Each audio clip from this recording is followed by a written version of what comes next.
me tell you a story. When I was about, let's say, 11 years old, every day after school, I would get home, grab my laptop, and play computer games for hours and hours until I ate dinner. I'd go back on the laptop, watch YouTube, then I'd go to sleep, go to school the next day, and repeat that process.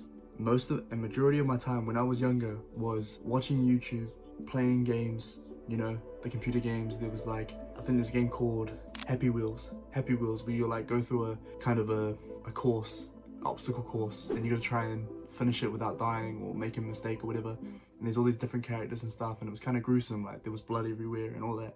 It tended to be a popular game back in that time when I was in primary school. So there was, when it came to self-discipline and when it came to self-control, I had none of that at that age. Obviously I was a little kid, you gotta give the benefit of the doubt, but to consume that much content and to consume that much time playing computer games, just playing over and over and over and over again.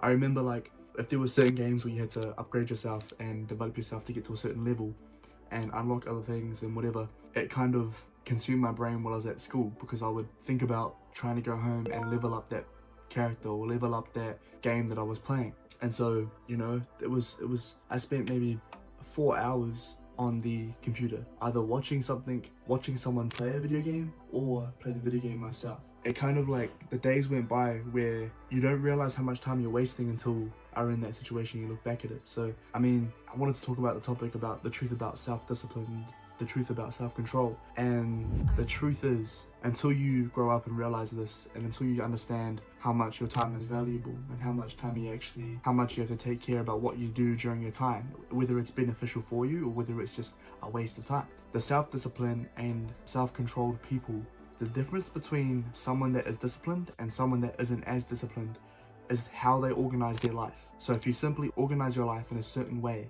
as I'm going to explain in this video, then it's going to put you in a better position to be perceived as a disciplined person. Now the truth is, the disciplined person is someone who's, when it comes to their good habits, made them visible, made them attractive to them, made them easy to do, made their good habits more convenient for them so that they're more likely to do the good habits. Whether that's reading a book, whether that's meditating for a couple of minutes, whether that's going for a jog, training for a fighting sport, lifting some weights, contacting someone they care about and telling them that they appreciate them. Whatever these good habits are, they've made it convenient for them. They've set their life up so they're more likely to do the good habits. And when it comes to their bad habits, what they do is they make their bad habits hidden. They make their bad habits unattractive, not appealing.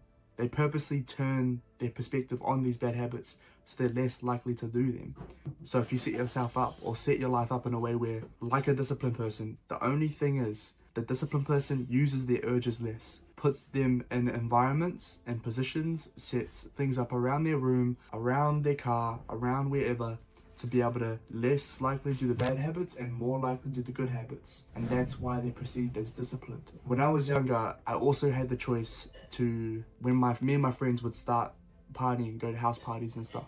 This was during primary school. And I remember when we went to our first house party, my mate asked me, "Eden, are you gonna drink alcohol?" And this is my first experience of being close to, being around the environment where me and my friends are gonna drink alcohol. And I had to make a decision then and there. And I said, no, I'm not gonna drink alcohol. I was afraid of alcohol, and I was afraid of that because of seeing stuff from my upbringing when I was younger and seeing how ugly it can get if alcohol takes control of your life. So I chose not to. And I'm seen as a very disciplined person, but the truth is I never started drinking alcohol. I never started doing drugs. I never done any of that in my life to this day. So it's not hard for me not to do it because it's all I know. It's what's normal for me. Yes, I'm disciplined, but also I constantly put myself in a situation where I'm not going to have to fight the urges, have to fight the discipline, have to have more self-control. So the less times you use your self-control, the less times you actually put yourself in a position where if you know you have an addictive personality, if you know in your family that in your bloodline you've seen people